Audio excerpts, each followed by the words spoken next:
ಚೆಲ್ಲುವ ವಯ್ಯಾರ ಇಲ್ಲ ನಾರಿಯರ ಶೃಂಗಾರ ರೂಪ ಹೆಚ್ಚಿಸುವ ಬಂಗಾರ ಶ್ರೀ ಅನ್ನಪೂರ್ಣ ಜೀವನ. ಅನೇಕ ದಶಕಗಳಿಂದ ಗ್ರಾಹಕರ ಕನಸನ್ನು ನನಸಾಗಿಸುತ್ತಾ ತೀರ್ಥಹಳ್ಳಿಯಲ್ಲೇ ಅತ್ಯಂತ ಹೆಸರುವಾಸಿ ಆಗಿರುವ ಚಿನ್ನಾಭರಣಗಳ showroom Shri Annapurna jewellers, taluk office ಹತ್ತಿರ, ಆಜಾದ್ ರೋಡ್, ತೀರ್ಥಹಳ್ಳಿ. ದಿನಾಂಕ 4ನೇ ತಾರೀಕು ಭಾನುವಾರ ಭಗೀರಥ ಜಯಂತಿ. ನಮ್ಮ ಸಮಾಜದ ಭಗೀರಥ ಜಯಂತಿ ಕಾರ್ಯಕ್ರಮ ಕುವೆಂಪು ರಂಗಮಂದಿರದಲ್ಲಿ ಬೆಳಗ್ಗೆ 11 ಗಂಟೆಗೆ ನಡೆಯಲಿದೆ. ಇದು ಸರ್ಕಾರಿ ಕಾರ್ಯಕ್ರಮ. ಅದ್ರ ಜೊತೆಯಲ್ಲಿ ನಾವು ಸಮಾಜದವರು ಸೇರಿ, ಉಪ್ಪಾರ ಸಮಾಜದವರು ಸೇರಿ ಈ ಕಾರ್ಯಕ್ರಮವನ್ನು ನಡೆಸ್ತಾ ಇದ್ದೇವೆ. ಇದು ಸರ್ಕಾರಿ ಕಾರ್ಯಕ್ರಮ ಆಗಿರೋದ್ರಿಂದ ಈ ಪ್ರೋಟೋಕಾಲ್ ಪ್ರಕಾರ ಈ ಪತ್ರಿಕೆಗಳಲ್ಲಿ ಈಗಾಗಲೇ ಮಂತ್ರಿಗಳಾಗಿರ್ತಕ್ಕಂಥ ಮಧು ಬಂಗಾರಪ್ಪನವರು, ಶಿವರಾಜ್ ತಂಗಡಿಗೆ ಅವರು, ಚನ್ನಬಸಪ್ಪನವರ ಅಧ್ಯಕ್ಷತೆಯಲ್ಲಿ, ಸ್ಥಳೀಯ ಶಾಸಕರಾಗಿರ್ತಕ್ಕಂಥ ಚನ್ನಬಸಪ್ಪನವರ ಅಧ್ಯಕ್ಷತೆಯಲ್ಲಿ ಕಾರ್ಯಕ್ರಮ ನಡೆಯಲಿದೆ. MLAಗಳಾಗಿರ್ತಕ್ಕಂಥ ಸಂಗಮೇಶ್ವರು, ಗೋಪಾಲಕೃಷ್ಣ, ರಾಘವೇಂದ್ರ ಅವರು, ಆರ್ಗಾಜ್ಞಾನಂದ್ರ, ಶಾರದಾ ಪೂರ್ವನಾಯಕ, ಇನ್ನೂ ಅನೇಕ MLAಗಳು ಮತ್ತು MLCಗಳು ಈ ಕಾರ್ಯಕ್ರಮದಲ್ಲಿ ಭಾಗವಹಿಸ್ತಾರೆ.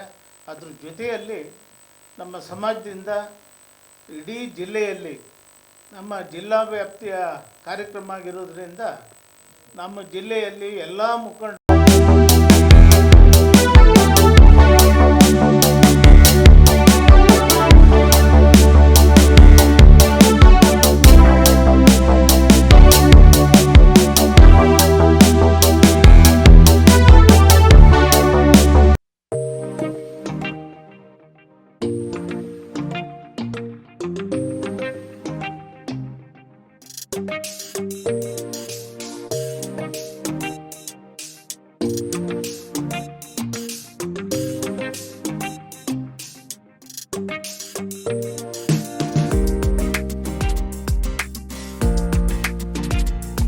ಜನಸಂಖ್ಯೆ ನಿಯಂತ್ರಣ ಇರೋದ್ರಿಂದ ನಮಗೆ ಅದ್ದೂರಿಯಾಗಿ ಮಾಡೋಕ್ಕೆ ಅವಕಾಶ ಸಿಗಲಿಲ್ಲ.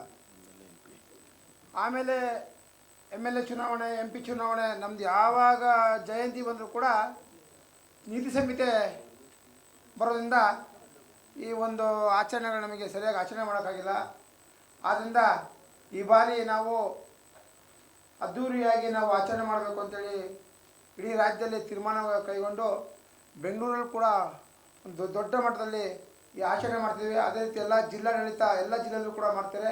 ಅದೇ ರೀತಿ ಕೂಡ ಎಲ್ಲಿ ನಮ್ಮ ಸಮಾಜ ಸುಮಾರು 45,000 ಜನಸಂಖ್ಯೆ ಹೊಂದಿರುವಂಥ ಈ ಶಿವಮೊಗ್ಗ ಜಿಲ್ಲೆಯಲ್ಲಿ ಎಲ್ಲೆಲ್ಲಿ ನಾವು ಸಮಾಜದವರು ಎಲ್ಲೆಲ್ಲಿ ಇರ್ತೀವಿ, ಹೋಬಳಿಗಳಲ್ಲಿ ಮತ್ತು ಗ್ರಾಮಗಳಲ್ಲಿ, ಅಲ್ಲಿ ಬೆಳಗ್ಗೆನೇ ನಮ್ಮ ಸಮಾಜದವರು ಭಗೀರಥ ಸ್ವಾಮೀಜಿಗಳ ಒಂದು ಫೋಟೋವನ್ನು ಇಟ್ಟು ಆ ಊರಿನಲ್ಲಿ ಹಬ್ಬದ ವಾತಾವರಣ ರೀತಿಯಲ್ಲಿ ಆ ಸಮಾಜದ ಈ ಒಂದು ಜಯಂತಿಯನ್ನು ಆಚರಣೆ ಮಾಡುವಂಥ ಎಲ್ಲ ಕೂಡ ಮುನ್ಸೂಚನೆ ಕಾಣ್ತೇವೆ.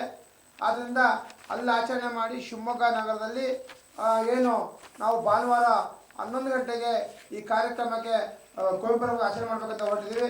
ಸಮಾಜ ಬಾಂಧವರು ಅತಿ ಹೆಚ್ಚಿನ ಸಂಖ್ಯೆಯಲ್ಲಿ ಭಾಗವಹಿಸಬೇಕು. ಭಗೀರಥ ಅಂದರೆ ಕೇವಲ ಒಂದು ಜಾತಿಗಲ್ಲ, ಭಗೀರಥ ಮಹಾಸಿಗಳು ಇಡೀ ಒಂದು ದೇವಗಂಗೆಯನ್ನು ಭೂಲೋಕದಂತಹ ಒಂದು ಪುಣ್ಯದ ಒಂದು ಈ ಜಯಂತಿ ಇದು, ಎಲ್ಲರೂ ಭಾಗವಹಿಸಬೇಕು ಅಂತ ಹೇಳ್ತಾ, ಅದೇ ರೀತಿ ತಾವುಗಳು ನಮ್ಮ